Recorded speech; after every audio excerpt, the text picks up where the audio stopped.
अभिनंदन,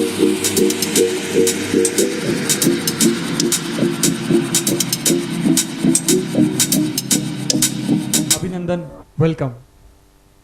राजस्थान परिषद बेंगलुरु हमारे समाज तेरापंथ धर्म संघ की तो न कहूं, परंतु तेरापंथियों की एक ऐसी संस्था जो थली प्रदेश से संबंधित है और ये पिछले 45 सालों से समाज सेवा के कार्यों में जुड़ी हुई है, जिसके अंतर्गत चाहे शिक्षा का कार्य हो, चाहे चिकित्सा का हो, चाहे सामाजिक जुड़ाव का हो, चाहे युवाओं में जागृति का हो, ये सारे कार्य राजस्थान परिषद करती आ रही है।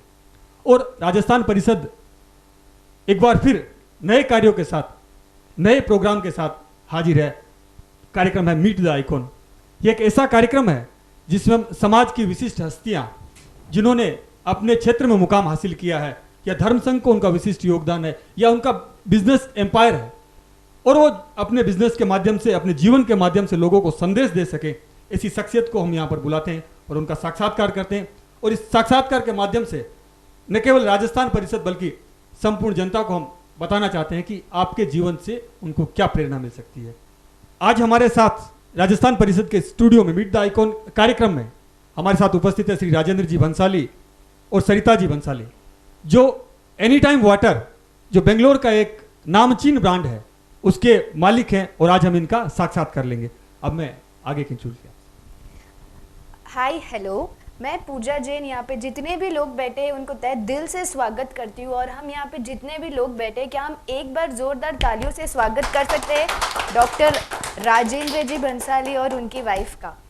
मीट द आइकॉन एक ऐसा प्लेटफॉर्म है जिससे आपका जो रियल स्टोरी है उससे हम जो यूथ है और बहुत सारे लोग हैं जिससे हम इंस्पायर करोगे आप बहुत सारे लोगों को। यहाँ पे जैसे ये वीडियो यूट्यूब पे जाने वाली है और हम जानते हैं कि आपने कितनी मेहनत की है, तो आपकी जो मेहनत है वो अब हम यहाँ पे पूछने वाले हैं, आपकी स्टोरी पूछने वाले हैं। तो क्या आप तैयार है?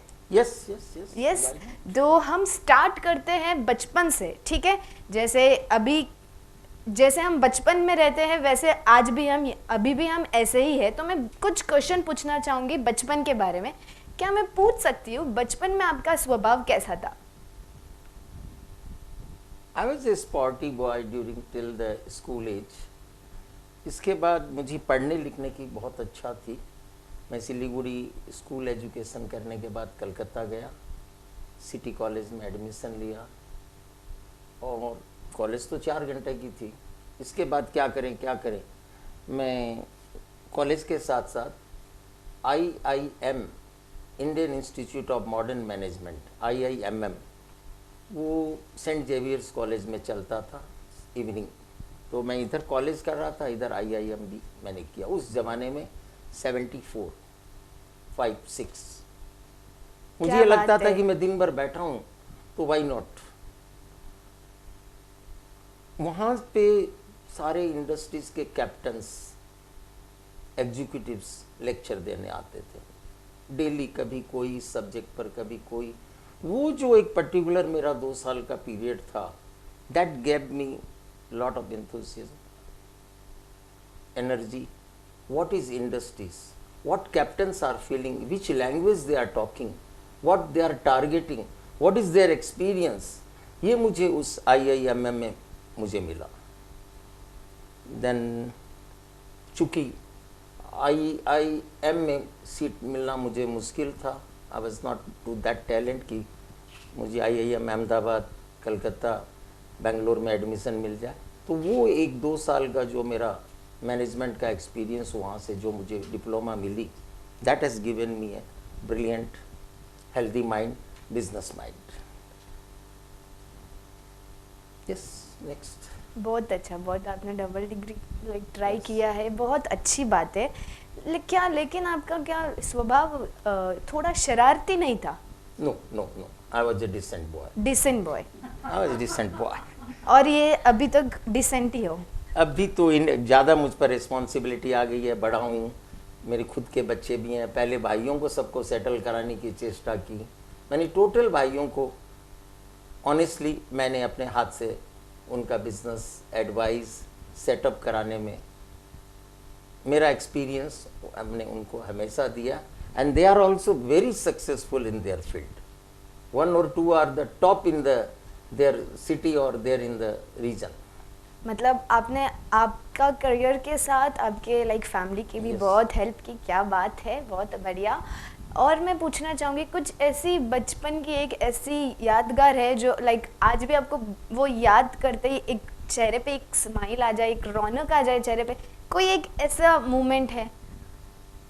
ऐसा कोई काम नहीं किया। I was always business. मुझे कोई भी अच्छा एक्सपीरियंस आदमी मिल जाता, बिजनेसमैन, इंडस्ट्रियलिस्ट, कोई अच्छे जॉब पे काम करता है, तो चेष्टा करता है कि कैसे उसके पास बैठूं, कुछ सुनूं, उनका सीखूं उनसे, how he talks, how he behaves. ये वेटेज मैं हरदम लोगों से लेते रहता था। हाँ, ये पूछ सकते हैं कि मैंने ज़्यादा दोस्ती नहीं निभाई, दोस्तों के साथ टाइम पास नहीं किया, दोस्तों के साथ पिक्चर जाना, मस्ती करना, पिकनिक जाना, वेरी वेरी रेयर। आप दोस्ती में मानते हो? दोस्ती मानता हूँ, यस, दोस्ती मानता हूँ, लेकिन वो टाइम मैंने हमेशा मेरे ऑन बिजनेस में, लर्निंग या माई बिजनेस को केयरिंग में मैंने ज़्यादा दिया। क्या आप दोस्त को फैमिली की तरह मानते हो? दोस्त की ज़रूरत तो होती है, लेकिन पहले फैमिली को संभालना ज़्यादा ज़रूरी है। हमारी फैमिली में इतने दोस्त हैं, हमारे बराबर के भाई हैं, हमारे बराबर के रिश्तेदार हैं, ये दोस्ती मुझे ज़्यादा वेटेज देती है। ओके, अगर मैं आपसे कहूँ कि एक मैं आपको टाइम मशीन दूँ और आपको ये कहा जाए कि एक कोई भी चीज़ है जो आप पास्ट में जो किए हो उसको सुधारना चाहते हो, उसको चेंज करना चाहते हो, कोई ऐसी पास्ट में एक चीज़ है, बचपन की एक चीज़? मैं ये वीकनेस फील करता हूँ कि उसमें उस ज़माने में मुझे IIM में यदि एडमिशन मिल जाता, मैं उस लायक कैंडिडेट होता, उसमें मुझे कोई हेल्प करने वाला नहीं था, मुझे कोई गाइडेंस करने वाला नहीं था। कहीं जाने के लिए भी इतने हमारे पास पैसे नहीं थे कि मैं बेंगलोर जाके ट्राई करूं और अहमदाबाद जाके ट्राई करूं या कलकत्ता जाके ट्राई करूं। वो गाइडेंस और हेल्प यदि मुझे मिली होती तो I could have been somewhere else. बस गाइडेंस की कमी थी। क्योंकि जैसे अपने मारवाड़ी फैमिली जो मीडियम एजुकेटेड, बस काम करो, व्यापार में लग जाओ, जिस चीज़ का दादाजी काम किया वही बेटा जी काम किया, वही हम लोगों को पोतों से भी वही काम में लगो। लेकिन मैं उससे ज़रूर हटकर उस ज़माने में 1979-80s में मैं उससे हटकर एक स्मॉल स्केल इंडस्ट्रीज में गया था। आपको शायद ताज्जुब तो नहीं होगा, वो छोटा प्रोडक्ट पेपर बैग, जिसको हम लोग कागज़ का ठोंगा बोलते हैं, ग्रे कलर का होता है, जो उस ज़माने में चलता था और इस ज़माने में अब इस साल से वापस आ गया जब से प्लास्टिक बैन हुआ हो गया है। है। वही सेम बैग जो हम बनाते थे वो आज फिर आया मार्केट में। तो हमारे फैमिली में इंडस्ट्रीज़ का किसी को नॉलेज नहीं था, जूट का बिजनेस करते थे। मैं बार बार दिल्ली जाना, मशीनरी सेलेक्शन करना, फाइनेंस भी नहीं था। वेस्ट बंगाल स्टेट फिनेंशियल कॉरपोरेशन से सिर्फ 43,000 रुपीज़ लोन लेने के लिए मुझे सिलीगुड़ी और कलकत्ता के बीच में 20 चक्कर लगाने पड़े थे, जो 43,000 लोन लेने के लिए। उस लोन से मैं दिल्ली से मशीन लेके आया। अब मशीन वाले ने ये पार्ट्स नहीं भेजा, वो नहीं भेजा, 2 बार 3 बार दिल्ली के चक्कर लगाए, ट्रेन में स्पेयर पार्ट्स ले लेकर कैसे भी करके। उस वक्त ये विरोध भी हुआ, ये कौन सी इंडस्ट्री चलाएगा, ये बिज़नेस क्यों नहीं करता अपना खानदानी बिजनेस। तो आई वॉज वेरी स्ट्रॉन्ग, उसको हमने साल भर में इस्टेब्लिश किया।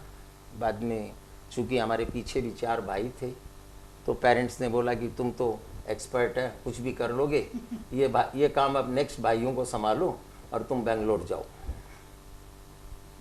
चूँकि बेंगलोर की डेस्टिनेशन इसलिए कि मेरी शादी बेंगलोर वाली लड़की से हुई थी, तो बेंगलोर आए। यहाँ भी फिर नया दोबारा स्ट्रगल किया मैंने, क्या करें क्या करें क्या करें। I begin my business with the bulbs and lamps का ट्रेडिंग। कलकत्ता से हम बल्ब्स लाते थे। हाँ, ऐसा ही ट्रेडिंग शुरू किया। ट्रेडिंग करते करते हमने ट्रेडिंग में इतना पैसा हमारे पास हो गया 5-4 साल में कि स्पेयर होने लग गया। Then I entered into the plastic industries. हमने एक सूतली की एक मशीन लगाई, 2 लगाई, 3 लगाई, 2 साल में 8 मशीन लगाई। जो सूतली अहमदाबाद से दिल्ली से आती थी, उल्टा ये माल बेंगलोर से दिल्ली जाने लग गया। इतना अच्छा नाम. Then again same time I started water tank manufacturing, जो सिंटेक्स टैंक जैसे हैं, वो हमने चालू किया. उसमें हमने बहुत सक्सेस मिली पूरे साउथ में. अच्छा हमारा सब जगह नाम हुआ. तो मेरे भाइयों को भी वो प्लांट हमने शुरू करवाया सिलीगुड़ी में, कलकत्ता में, काठमांडू में. सब हमारे भाई वाटर टैंक बनाने लगे. वो सब they are doing very well. So एक आदमी घर में जरा सा भी लीडरशिप या नॉलेज हो तो परिवार को, रिश्तेदार को, सबको इसका बेनिफिट मिलता है. मतलब आपकी जो मेहनत है वो बहुत अच्छे से रंग लाई. आई. कुछ पूछना चाहूंगी, जो पेपर बैग का आइडिया था, क्या वो आपका आइडिया था? यस, मेरा आइडिया. क्या बात है, मतलब आप बचपन से ही बहुत ज़्यादा क्रिएटिव हो. उस ज़माने में मैं ये देखता था कि छोटा सा पेपर बैग ये कलकत्ता से आ रहा है बनकर. सिलीगुड़ी इतनी बड़ी पॉपुलेशन, इतना बड़ा हेडक्वार्टर है, यहाँ भी हम क्यों नहीं बना सकते. तो उस पर हमने रिसर्च किया, घूमे, एग्जीबिशनों में जाते थे. हाँ, एक बात जरूर याद रखना चाहिए, आदमी को नेशनल और इंटरनेशनल एग्जीबिशन जरूर देखने चाहिए. वो एक इन्वेस्टमेंट है, वो एक्सपेंसेस नहीं है. हम कहीं फ्लाइट से जाएं या ट्रेन से जाएं, एग्जीबिशन में जाने से आपको पूरा वर्ल्ड कहाँ क्या हो रहा है, वो एक बिल्डिंग में आपको सारी इंफॉर्मेशन मिलती है, नॉलेज मिलता है. पूरे वर्ल्ड के एक्सपर्ट्स वहाँ बैठे रहते हैं, इंडस्ट्रीज के कैप्टन्स वहाँ बैठे रहते हैं. इस पॉइंट पे मैं जरूर आज के यंग जनरेशन को बोलूँगा, instead of wasting your time in Goa and hill station, better to go to all the exhibition wherever it is. ये एक यंग जनरेशन को मैं जरूर ओवर टू यू. राजेंद्र जी, हम देखते हैं कि हर व्यक्ति के जीवन में उतार चढ़ाव आते हैं. आपके जीवन में भी संघर्ष का दौर आया होगा, और वो ऐसा कौन सा दौर था जिसमें आपको संघर्ष करना पड़ा और आप उससे कैसे उभरे और आज बिजनेस टाइकून बन गए? स्टार्टिंग जिस दिन मैं बेंगलोर आया था, उस दिन मेरे पास कैश इन हैंड के नाम का हार्डली 50,000 रुपीज़ मैं पेरेंट्स से लेके आया था. उस 50,000 में घर लेना, स्कूटर लेना, टेलीफोन बुक करना, फर्नीचर लेना ऑलमोस्ट बराबर हो गया था. I started with the zero working capital. छोटा सा उदाहरण है, मैं कलकत्ता गया कि भी कलकत्ता से बल्ब आते हैं यहाँ पे, यहाँ तो बल्ब बनता नहीं है, और ये कलर बल्ब, डिफरेंट डिज़ाइन के बल्ब सारे कलकत्ता में मैन्युफैक्चरिंग होते हैं. वहाँ मेरा छोटा भाई भी वहाँ पढ़ रहा था जिसका नाम पवन है. हम दोनों ने वहाँ फैक्ट्रियों में घूम घूम के बल्ब के बारे में जानकारी करी. जब किसी फैक्ट्री वाले को ऑर्डर देने गया तो मैंने बोला, भाई ये 7,000 रुपये है मेरे पास, 7,000 रुपये का ही बल्ब पैक करना.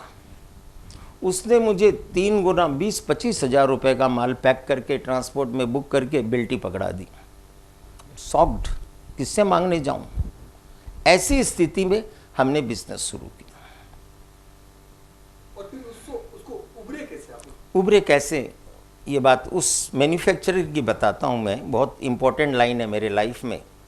मैंने उसको जब ये कहा कि भाई हमारे पास तो पैसे नहीं है, आपने इतना माल बुक कर दिया, वो बोला चाहिए तो आप ये 7,000 रुपया भी लेके जाओ, मुझे आपके जैसा ऑनेस्ट आदमी चाहिए. यहाँ तो जो भी आता है 7,000 देकर 70,000 का माल लिखाता है, और आप 7,000 देकर 7,000 का ही माल लेना चाहते हो. वो एक मेरे लिए आज भी दिमाग में है कि उसने मेरे पर इतना फेथ किया. फिर तो मुझे आंख बंद करके सारे लोग क्रेडिट देने लग गए, पैसे की ज़रूरत ही नहीं पड़ी. हर व्यक्ति के जीवन में बदलाव आता है और उसके पीछे कोई न कोई गुरु होता है, किसी न किसी व्यक्ति से उसको सीख मिलती है.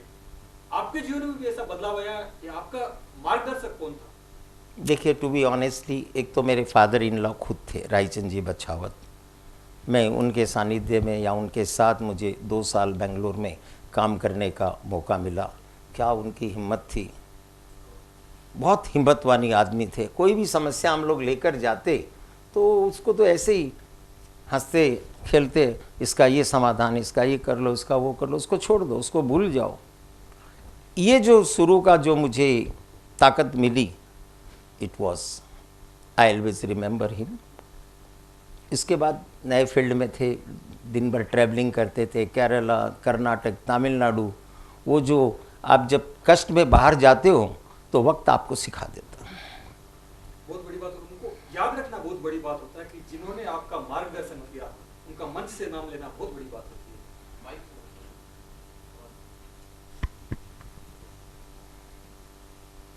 जैसे आप बिजनेस में लग गए और आपका पूरा टाइम बिजनेस में जाता था, तो परिवार में आपको कभी ऐसा महसूस नहीं हुआ कि परिवार में और बिजनेस में आपको तालमेल ठीक से बिठाना हो, तो आप कैसे बिठाते थे तालमेल? कभी भाभी जी को तकलीफ नहीं हुई कि आप इतना टाइम बिजनेस में देते थे? उसकी तकलीफ हुई या नहीं तो बाद में देखेंगे। मैंने उसको पहले दिन से अपने साथ बिजनेस में ले लिया। हम दोनों घर से स्कूटर में साथ में आते थे। ये पराठा सब्जी बना के लाती थी सवेरे 9 बजे।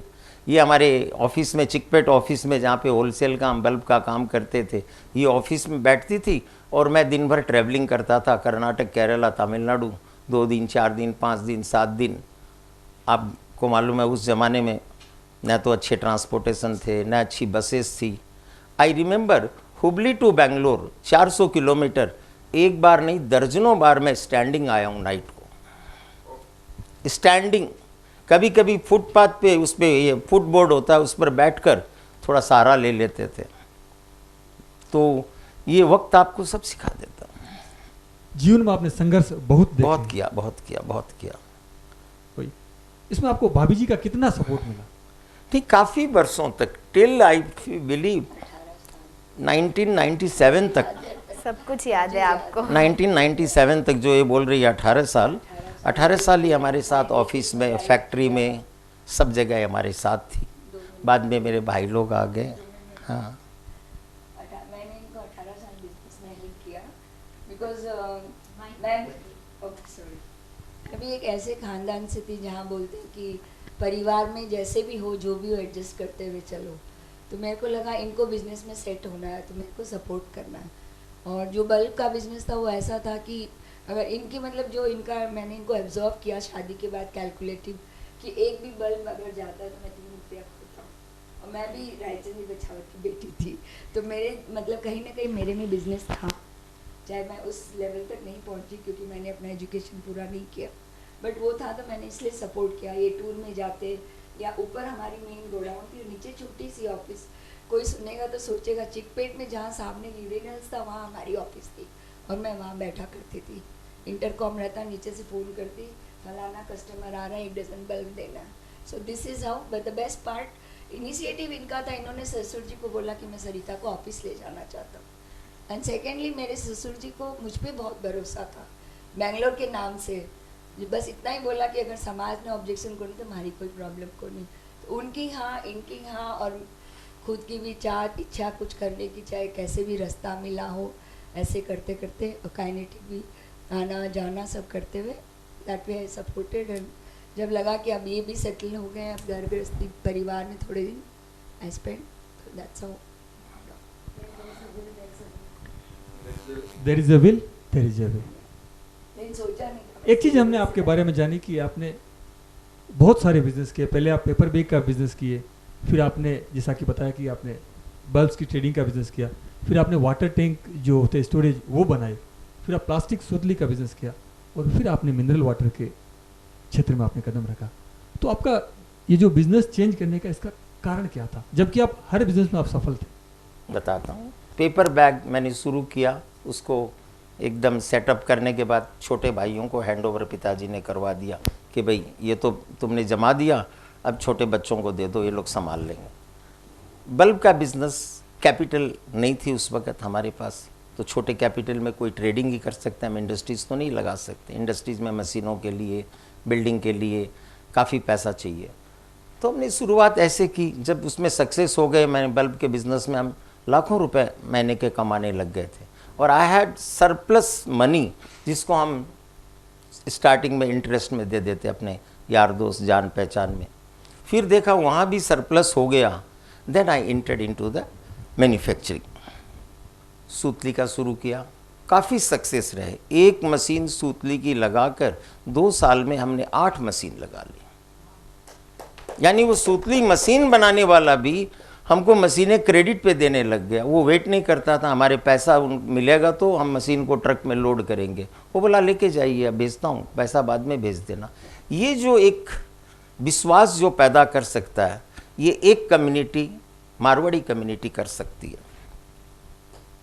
बहुत इसका सही, ये बहुत मतलब सही। नहीं कि दूसरी कम्युनिटी वाले बेईमान हैं अविश्वासी है, लेकिन हमारे कम्युनिटी में 99.99% जो हमारे में ऑनेस्टी दिखती है। हर आदमी हमको उधार माल दे देगा, रीजनेबल रेट लगाएगा, उसको मालूम है ये आदमी खाकर नहीं जाएगा, आपने पुराना पेमेंट नहीं भी भेजा तो आपको लाखों का माल दोबारा मिलेगा।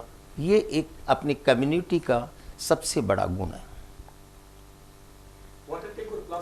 वाटर टैंक और प्लास्टिक सुतली का जो आपका काम था वो अच्छा चला। बाद में हमारे घर में मेरे पिताजी थोड़ा दूरदर्शी थे, उन्होंने 96 में हम सब भाइयों को खुशी खुशी अलग कर दिया। बोला अब सब अपने अपने पैर पर खड़े हो गए हो, अब सब अपना अपना काम संभालो, जो जहाँ रहता है वो घर उसका, जो जहाँ जो बिज़नेस करता है वो घर उसका। ऐसे में 96 में मेरे हाथ में टैंक फैक्ट्री आई। फिर टैंक फैक्ट्री में इतना काम नहीं था, मैं बहुत ज़्यादा मेहनती आदमी था, मुझे कुछ न कुछ चाहिए, तो मैंने हमारे एक फार्म हाउस में मिनरल वाटर का प्लांट शुरू किया, वो दोनों चलाया। फिर आगे देखा तो बच्चे लोग सॉफ्टवेयर इंजीनियर हो गए, वो हमारे काम में आना नहीं चाहते थे। तो मैंने टैंक फैक्ट्री को आराम से, प्रॉफिटेबल बिजनेस था लेकिन एक कम कर दिया, and I entered in the real estate. Real estate doesn't mean that I was buying and selling anything. I was keep on buying land. वो एक मुझे नशा लगा था। Agriculture land in and around Bangalore मैं दिन भर घूमते रहता था, जो पसंद आया उसकी डील करते थे। ऐसे करते करते मैंने सोचा बिज़नेस से ज़्यादा लैंड मेरी प्रॉफिट दे रही है, तो मेरे को टाइम ज़्यादा स्पेंड करना है उस पर, तो मैंने टैंक फैक्ट्री को खुशी खुशी सेल कर दिया। फिर मेरे पास रहा मिनरल वाटर, बहुत हमारा ब्रांड अच्छा चला। आज भी हमारे यहाँ 7 दिन की वेटिंग लिस्ट पे सप्लाई हो रहा है। मिनरल वाटर जैसी चीज़ आज किसी का ऑर्डर आया तो 5, 6, 7 डेज ही उसको माल जाता है, इतने हमारे प्रेशर, ऑर्डर के प्रेशर रहते हैं। ये आपकी क्रेडिबिलिटी और गुडविल है जो आप आज आपको इस मुकाम पर लेके आई, और आपने जो भी व्यापार किया उसमें आपने सफलता के झंडे गाड़े। लेकिन काम के अलावा भी कुछ एक खुशी आपको मिलती है, काम के अलावा भी कुछ तो होगा जिससे आप लाइक रियली वो चीज़ करने से आपको लाइक थोड़ी सी खुशी मिले। मैंने जैसे आप एंटर किया, मैंने देखा आप बहुत ज़्यादा जॉली पर्सन हो, एकदम लाइक डाउन टू अर्थ हो। क्या मैं जान सकती हूँ कि आपकी खुशी किस में है? Back to on the same word, सबसे बड़ी खुशी मुझे मेरे बिजनेस में मिलती है। How best I can do, how best product I can do, how best latest technology I can bring. इसके लिए लोग स्विट्ज़रलैंड घूमने के लिए जाते हैं और मैं फ्रांस या जर्मनी वहाँ के एग्जीबिशन देखने के लिए जाता हूँ। लेकिन काम के अलावा इस लाइफ में तो झूठ बोलना होगा, मुझे काम के अलावा अभी तक कहीं खुशी नहीं मिली है। कुछ भी हो सकता है, like fun, enjoy with friends. Yes, मुझे पेरेंट के साथ टाइम स्पेंड करना, ओल्ड एज में व्हाट आई कैन डू। आज भी मेरे पिताजी 85 ईयर के हैं, मुझे डांट देते हैं, ऐसे होता है क्या? माँ बोलती है इतना बड़ा हो गया, 60 साल का हो गया, आप इसको ऐसे बोलते हो। मैं चुप रहता हूँ, अरे पिताजी हैं, ये उस ज़माने में भी हमें सिखाए थे तो आज हम उस लायक बने। ये यदि डांट दिए, ये डांटा नहीं है, इज़ रिमाइंडिंग मी। आज भी मैं उनका केयर करता हूँ, उनके लिए कुछ भी करना पड़े मुझे, first I will take care of my parents. क्या बात है, फर्स्ट पेरेंट्स है फिर काम है। हाँ, पेरेंट्स में जैसे मेरे अंकल हैं, कोई फूफा जी हैं, जो भी ओल्ड एज हैं, उनकी कोई भी हेल्प हो तो I am ready to any moment. And everybody knows कि ये एक बंदा है कि जो वक्त पे। जैसे आप लाइक इतने यहाँ पे आ चुके हो इतने मेहनत के साथ, तो आज के जो यूथ है उनको उनमें एक ऐसी क्वालिटी रहनी चाहिए, ऐसी कौन सी क्वालिटी है जो आज के यूथ में रहनी चाहिए जिससे वो और ज़्यादा सक्सेस मिले उन्हें लाइफ में? देखिए, मैं अपने बच्चों से ही देख रहा हूँ, क्योंकि दूसरों के बच्चे, हमारे बच्चे, एज का जब डिफरेंस नहीं है तो बच्चे बच्चे ही हैं। Though they are 25 year, 30 year, 35 year.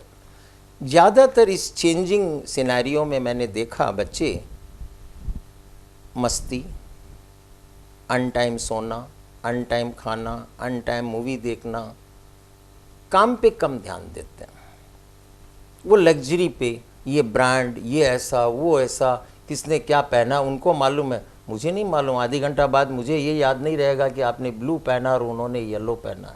I never care for those things. Even मैं अपनी ड्रेसों पर भी केयर नहीं करता हूँ कि ये कितना पुराना हो गया या मुझे चेंज कर लेना चाहिए। मेरा ध्यान मेरे बिजनेस पे ही रहता है। हाँ, दूसरों के बिजनेस को भी मैं बहुत जल्दी से समझ लेता हूँ कि कहाँ कर रहा है, क्या गलत काम कर रहा है, इसको अभी ये ऑटोमेटिक मशीन लगा लेनी चाहिए, इसको और ज़्यादा इन्वेस्टमेंट करना चाहिए। He should have borrowed the money also if he required the money. अपने कम्युनिटी में लोन बोरो करना, मनी बोरो करना थोड़ा सा हल्का या इच्छा नहीं रहती है, किसी की हिम्मत नहीं रहती है। अब टाइम आ गया कि लेटेस्ट टेक्नोलॉजी के लिए आपको ज़रूरत पड़े तो बोरो करके भी अपने सेम बिजनेस को आप एक्सपेंड करो। आपका सवाल था कि यंग जनरेशन को क्या संदेश देंगे। दोस्तों के साथ घूमने के अलावा, मौज मस्ती के अलावा, वो टाइम किसी एक्सपर्टों के साथ, उस फील्ड के एक्सपर्ट्स, उनके साथ स्पेंड करो, उनके पास जाओ, बैठो। Who is very successful man, उनसे टाइम मांगो। अंकल मैं आ जाऊं क्या?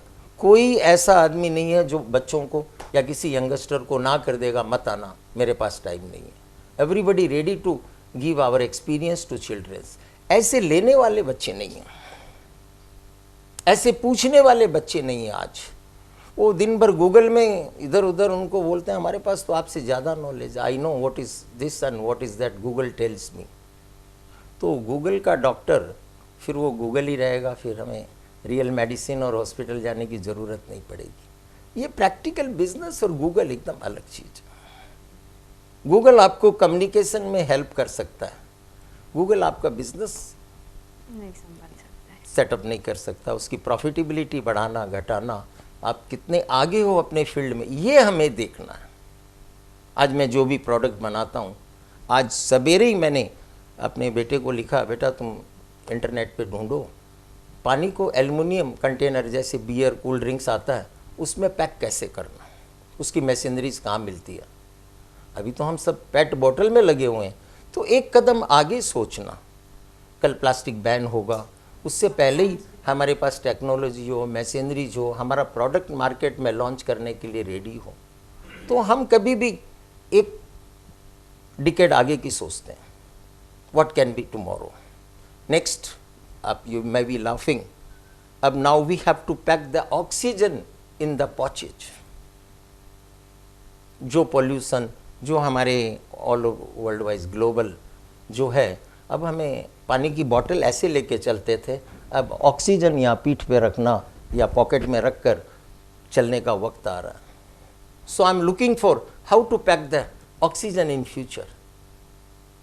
तो उसके लिए अब मेरा दिमाग वही चलता है कि उसमें प्लास्टिक तो बैन हो गया, कैसे करेंगे, which is the alternate which can store the oxygen other than metal, how it will be the light weight, how we can minimise the cost.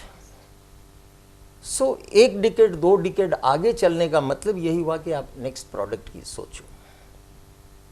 Yes, that's all. ये बहुत अच्छा मैसेज है youth के लिए। मैं भी यूथ हूँ, मेरे लिए भी बहुत अच्छा मैसेज है।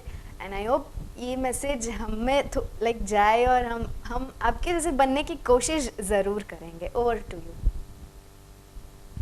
एक चीज़ हमने देखी राजेंद्र जी, जहाँ आज बिजनेस में हम देखते हैं कि लोग अपने ब्रांड के पीछे भागते हैं, और आपने नया शुरू किया है कुछ।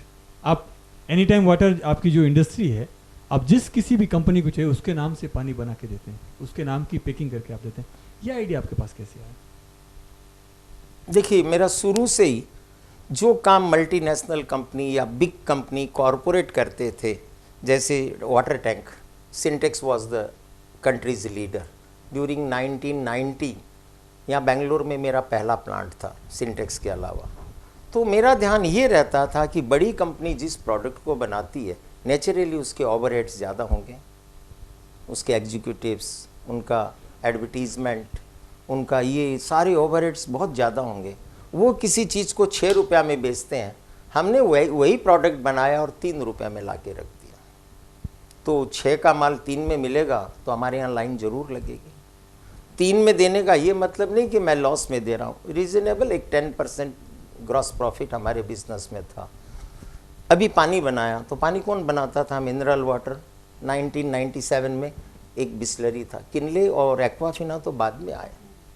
तो उस दिन भी हमारा कंपटीशन किससे था? बिस्लरी से था। Brand leader, India's leader. ऐसे प्रोडक्ट में आने से दो बात होती है, एक तो आप टॉप का प्रोडक्ट बना रहे हो, हाई क्वालिटी का प्रोडक्ट बना रहे हो, पब्लिक की एक्सेप्टेबिलिटी वाला प्रोडक्ट बना रहे हो। दूसरा, आप नई टेक्नोलॉजी लाओगे तो बिस्लरी ने क्या नया टेक्नोलॉजी लाया, हम भी तुरंत वही लाने की चेष्टा करते हैं। तो टेक्नोलॉजी में आप टॉप हो गए तो you are a leader. You are not number 1, you are number 2।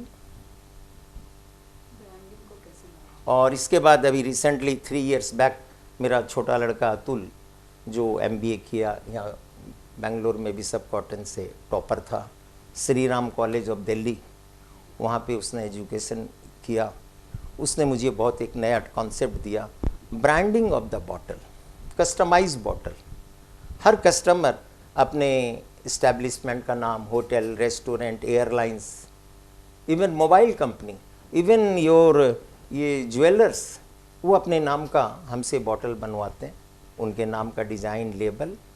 और ये हमारा बहुत सक्सेस हुआ। कल तक हम कस्टमर का वेट करते थे, आज कस्टमर हमारा वेट करते हैं।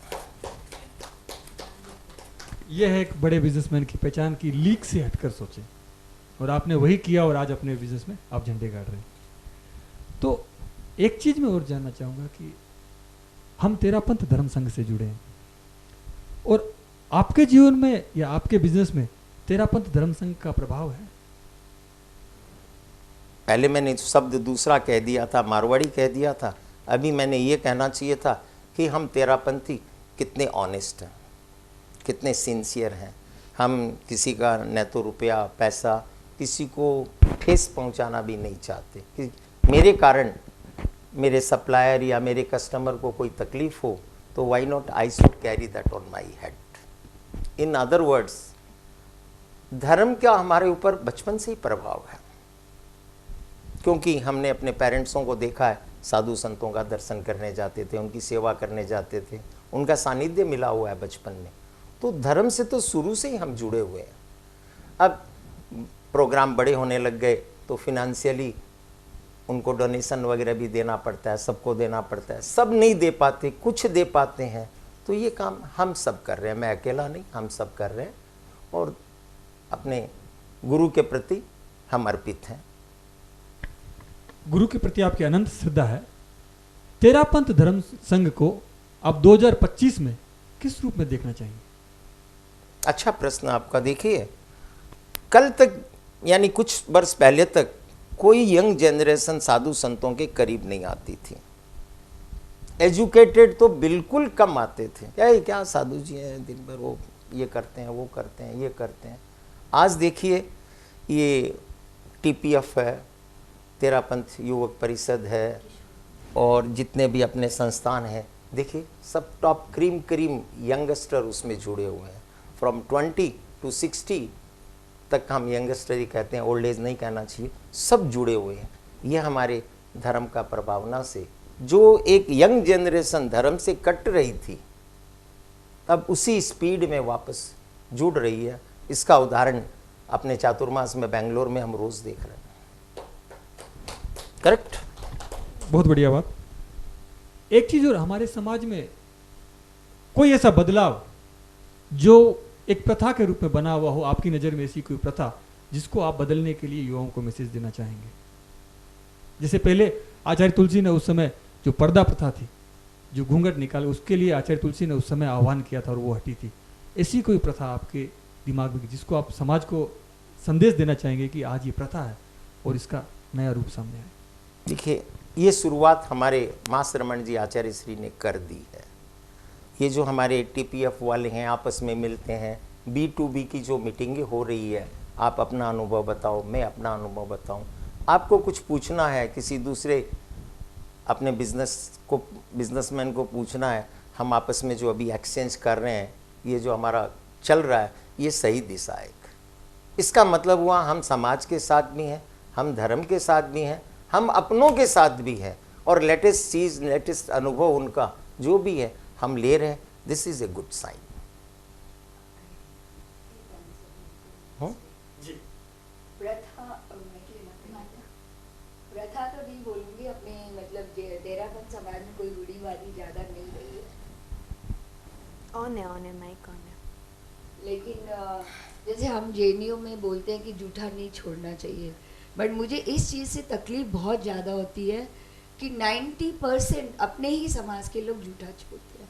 तो अगर चाहे महाराज के थ्रू या समाज के थ्रू हर तेरापंथी को ये सौगंध दिलाना चाहिए, चाहे शादी ब्याह हो, चाहे कोई भी फंक्शन हो, जूठा नहीं छोड़ना।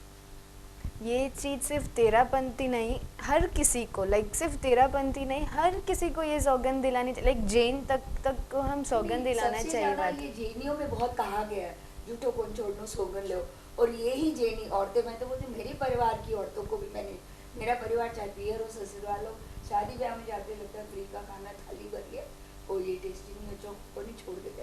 इस चीज़ को हर एक को सौगंध के रूप में अपनाना है, तब जाके ये चीज़ रुकेगी। एक चीज़ और हमें प्राउड फील होता है कि आज हम जिस परिषद के बैनर तले ये कार्यक्रम कर रहे हैं, उसको आज से 35 साल पहले आपने अध्यक्ष के रूप में संभाला था।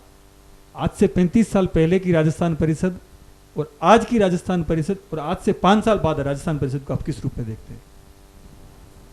जैसे हमारा कंट्री 35 साल पहले कितना डेवलप था और आज कितना डेवलप्ड है, मैं उसको उस रूप में देखता हूँ।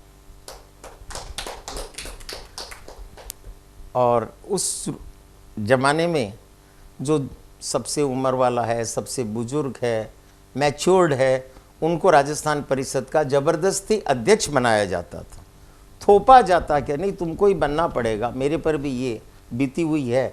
मैं बेंगलोर 81 में आया था और 83 में मुझे राजस्थान परिषद का अध्यक्ष बनने का मौका मिला। मुझे भी फोर्स से बनाया गया था। और आज इलेक्शन हो रहे हैं, आज पूरे समाज में ये जागृति आ गई है कि मैं अध्यक्ष बनूं, मैं अध्यक्ष बनूं, मैं टैलेंट हूं, मैं टैलेंट हूं, मैं ये कर सकता हूं, मैं ये कर सकता हूं।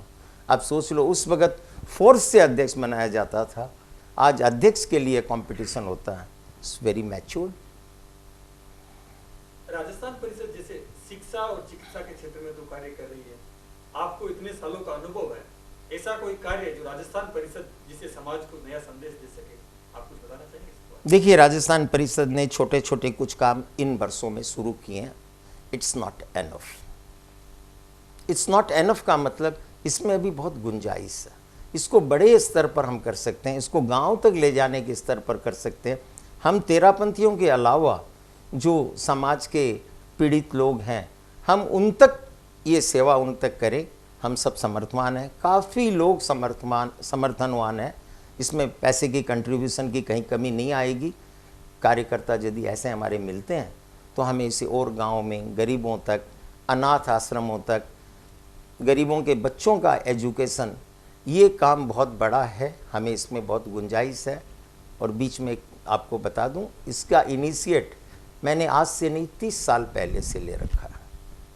मेरे जितने कर्मचारी हैं, किसी को भी स्कूल कॉलेज की फीस चाहिए तो वो अधिकार मैनेजर को दिया हुआ है कि इसके लिए मुझे आके पूछने की ज़रूरत नहीं है। बहुत बड़ी बात होती है अपने आप में कि किसी की सहायता करने के लिए व्यक्ति खुद करना चाहता है और वो भी अधिकार किसी को दिया कि तुम्हारे पास अगर कोई जरूरतमंद आ जाए, हाँ, तो आप उसको तो मुझे पूछना नहीं, तुम दे देना। और मेरे यहाँ जो कर्मचारी काम करता था, उसकी शादी नहीं हुई थी, उस दिन से वो मेरे यहाँ काम कर रहा है।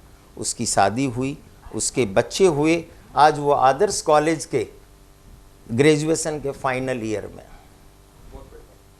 Not one, more than a dozen such childrens are there. क्या बात है, बहुत बहुत मैंने बहुत कभी बड़ी बात है। मेरे परिवार में, शायद मेरी वाइफ को कभी मालूम हो तो मालूम हो, मैं किसी चीज़ की पब्लिसिटी नहीं करता हूँ। मेरे पिताजी को भी नहीं मालूम है कि how much I expend on others health and education. बहुत बड़ी बात। Next over to my country. जैसे अभी हम सब जानते हैं कि आपने बहुत मेहनत की और बहुत सफलता मिली आपको, लेकिन क्या मैं आपको पूछ सकती हूँ कि आपके परिवार का क्या योगदान था आपके सफलता के पीछे? कैसा योगदान था? कितना सपोर्ट मिला आपको आपके फैमिली से? देखो, बिना परिवार के सपोर्ट के कोई आदमी कोई काम नहीं कर सकता। एक तो ये तो सच है। मेरे पेरेंट्स की तरफ से मैं इंडिपेंडेंट था। उनको ये भरोसा था कि मुझे राजू कहते हैं राजेंद्र की जगह घर में, बोलते ये जो कर रहा है इसमें किसी को सोचने की ज़रूरत नहीं। उनके इतना कॉन्फिडेंस मेरे पेरेंट्स के ऊपर था। अब रही बात नेक्स्ट जनरेशन, मेरी वाइफ वो तो हमारे साथ ही थी बिजनेस में। जो भी बात होती सब सामने होती, कोई बिहाइंड द डोर जाके तो हम बात करते नहीं थे। तीसरी बात, नेक्स्ट जनरेशन, आज की जो युवा पीढ़ी है, मैं अपने दोनों बच्चों की बात कर रहा हूँ, उन्होंने कभी ऑब्जेक्शन नहीं किया। उनको मैंने टॉप से टॉप पढ़ाने के लिए, both are America return and UK return, वहाँ पे उसने बैचलर ऑफ इंजीनियरिंग का किया, एक ने बिजनेस मैनेजमेंट में किया, उनको टॉप का एजुकेशन दिया। वो उन्होंने खुद की मर्जी से की या नहीं, आपने? उनकी मर्जी से। हाँ, मेरी तरफ से छूट थी, मुझे मेरा परमिशन था कि जो तुम करो करो, पढ़ाई के लिए कुछ भी करो, मैं कभी भी मना नहीं करूँगा और उस पैसे की अड़चन नहीं आने दूंगा, कभी आने नहीं दी।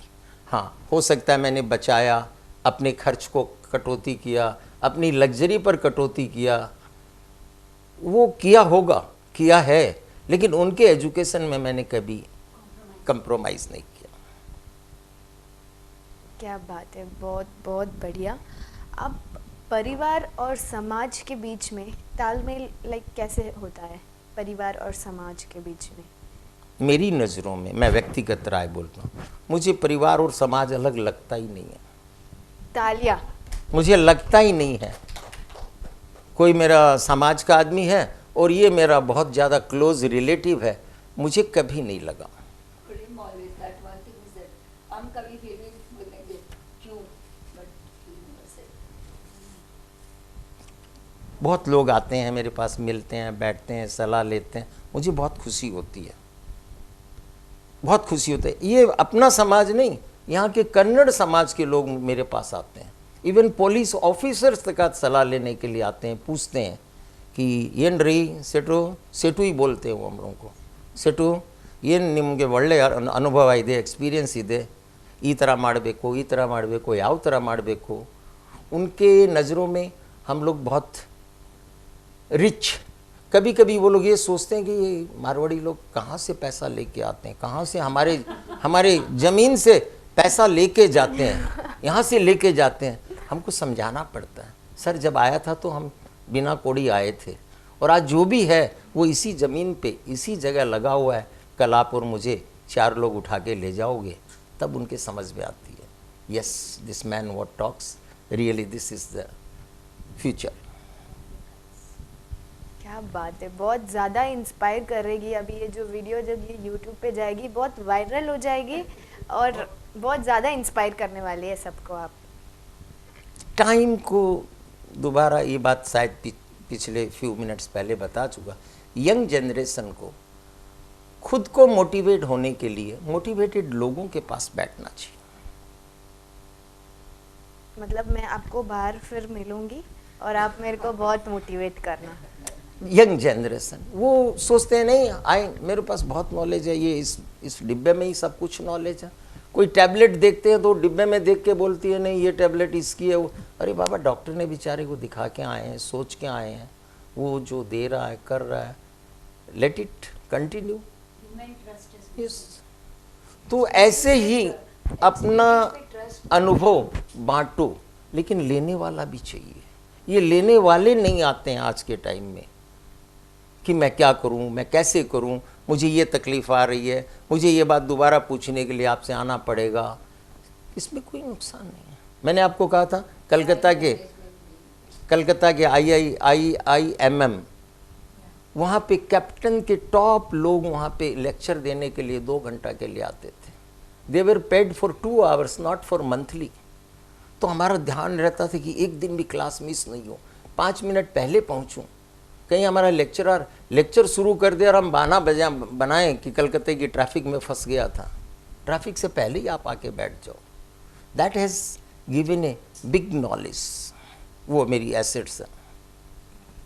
तो ये एसेट्स हम यंग जनरेशन भी ले सकते हैं। चलिए हम अब बिजनेस का जो हमारा राउंड था, परिवार का राउंड है, उससे बाहर आके थोड़ा फन मूड में आ जाए।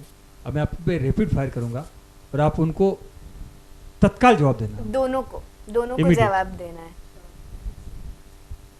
आप सरिता जी को प्यार से क्या बुलाते हैं? आपके पास सिर्फ 10 सेकेंड्स है। सरिता को सरिता ही बुलाते हैं। इतना काम से फुर्सत ही नहीं मिला कि प्यार से कुछ सोचे। और कुछ दूसरा नाम मुझे याद करने का फुर्सत नहीं मिला। ये बात सही कहा इसने। आप आरके, क्या बात है। लास्ट टाइम आप एक साथ मूवी कब गए थे? 15 साल पहले, my God. May be 15 years nearly. Sridevi की वो देवदास कब आई थी? तो आप तो गए होगे ना देवदास। movies वगैरह। 15 साल ज़्यादा हो गया देवदास को आए। देवदास तो वही फिल्म लास्ट देखी थी मैंने, लास्ट। मैं श्रीदेवी का फैन हूँ और ऐश्वर्या राय का। और तो- आपके बाजू में जो बैठे हैं उनके कितने फैन हो, कितने बड़े फैन हो आप? घर वालों का क्या फैन हो। घर के पेरेंट्स भी अच्छे लगते हैं, घर के बच्चे भी अच्छे लगते हैं। और मैंने थोड़ी देर पहले आपको याद दिलाया, मुझे समाज और परिवार में कोई डिफरेंस ही नहीं लगता। तो मैं ये कहने के लिए कि yes I love her, I too much love her, I don't. आपकी फेवरेट हीरोइन के नाम तो इन्होंने गिना दिए। अगर आपको इनमें से एक ऐश्वर्या राय के साथ आपको अगर घूमने का जाने का मौका मिले तो आप कहाँ पर जाना चाहेंगे? बिजनेस टूर पे। मैं उसको स्विट्जरलैंड ले जाने की चेष्टा तो नहीं करूंगा, और ये ड्रीम भी नहीं देखा हूँ कि मैं फलानी हीरोइन को स्विट्जरलैंड ले जाऊं या कश्मीर ले जाऊं। I love people, I respect people. वो भी एक किसी अपने परिवार की लड़की है, बहू है, उसके भी लिए भी जगह छोड़नी चाहिए। हर एक को पूरा संसार मेरे ही साथ रहे। I like her, I like हर, ये आई डोंट लाइक। आपको किससे डर लगता है?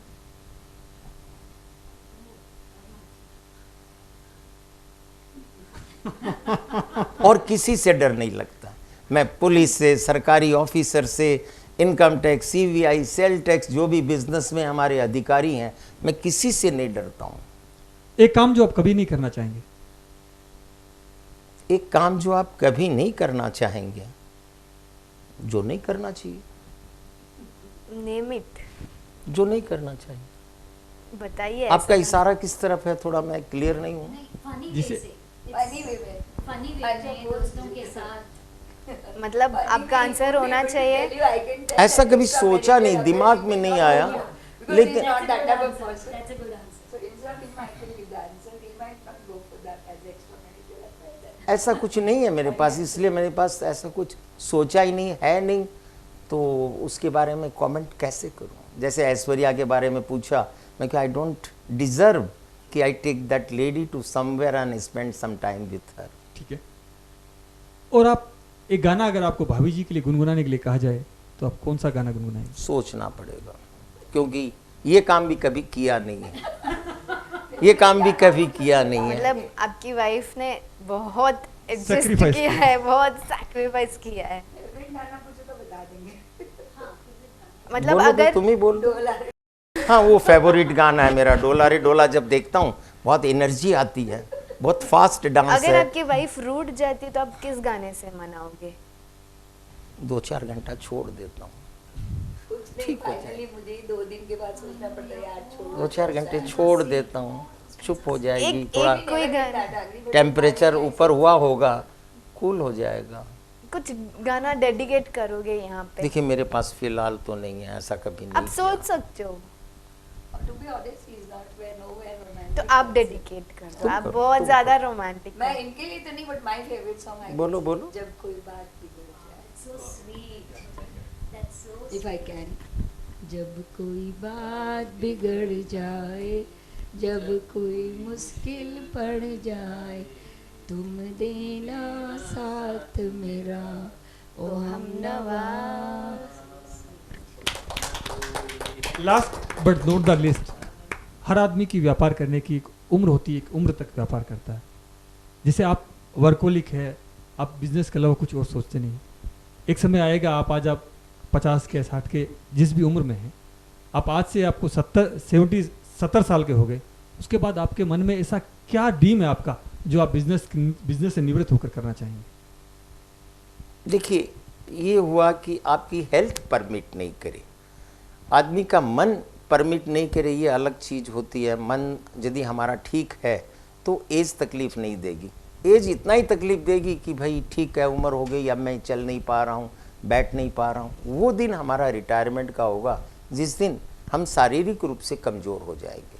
उस दिन मैं अपने को बूढ़ा समझूंगा, अदरवाइज बुरा नहीं समझना है। क्या करना चाहेंगे? आप क्या करना चाहेंगे? हेल्प करेंगे ऐसी परिवार के लोगों की, समाज के लोगों की, किसी की हेल्प का मतलब कोई फाइनेंस हेल्प नहीं है, उसके बिजनेस में गाइडेंस देना, उसके साथ टाइम स्पेंड करना, एक question- केस स्टडी। एक क्वेश्चन मैं Yes, आपको yes, पूछना yes, चाहूँगी। yes. जैसे आपने बताया कि आप बहुत ज़्यादा वर्कहॉलिक हो, आप अपने हेल्थ के लिए क्या करते हो? बहुत अच्छा प्रश्न आपका। मैं पिछले 22 साल से योगा करता हूँ डेली 1 आवर एक्सेप्ट संडे, क्योंकि संडे को मेरी टीचर आती नहीं है। अच्छा, वो तो लड़की टाइमिंग क्या होती है आपके तेरापंथ योगा अपने की? जैन भवन में वो योगा कराती थी, तब हम वहाँ जाया करते थे। तो वहाँ देखा मैंने, कभी बारिश आ गई, कभी ठंड लगी, हम लेजीनेस करते थे, अरे छोड़ो आज तो सोएंगे, ठंड आज तो बारिश आ गई, नहीं जाते थे। Then we hired that lady. 6 to 7 he does the yoga and balanced diet. No, not by me. It's by himself. He's very particular. इतना ही खाते हैं, ऑफ द टाइम में खाते हैं. That is his choice. Not as a healthy or ये वो, but choice. Very nice. आज आपका इंटरव्यू करके बहुत अच्छा लगा, और जो आपके दिल में जो लगन है कि आदमी का लक्ष्य अर्जुन का, जिस प्रकार मछली की आंख जिस प्रकार अर्जुन का लक्ष्य थी, उसी प्रकार जो आदमी बिजनेस करता है उसका लक्ष्य बिजनेस होना चाहिए, और जो समाज सेवा करता है उसका लक्ष्य समाज सेवा ही होना चाहिए। दोनों तरफ न उलझे, ऐसा आज हमने आपके मुंह से सुना और आपकी बातों से हमें ऐसा लगा। और आपकी जो काम करने की आप में जो ललक है, वो शायद मैं मेरी ज़िंदगी में ऐसे व्यक्ति से पहली बार मिला हूँ कि इतनी ललक और इतने डेडिकेशन, और हर काम किया वो सफलतापूर्वक आपने काम किया है। तो राजस्थान परिषद परिवार की तरफ से आपको बहुत बहुत धन्यवाद कि आज आप हमारे इस मीट द आइकॉन में आए, और सचमुच में हमें लगा कि आज हमने किसी आइकॉन का इंटरव्यू लिया है। बहुत बहुत धन्यवाद।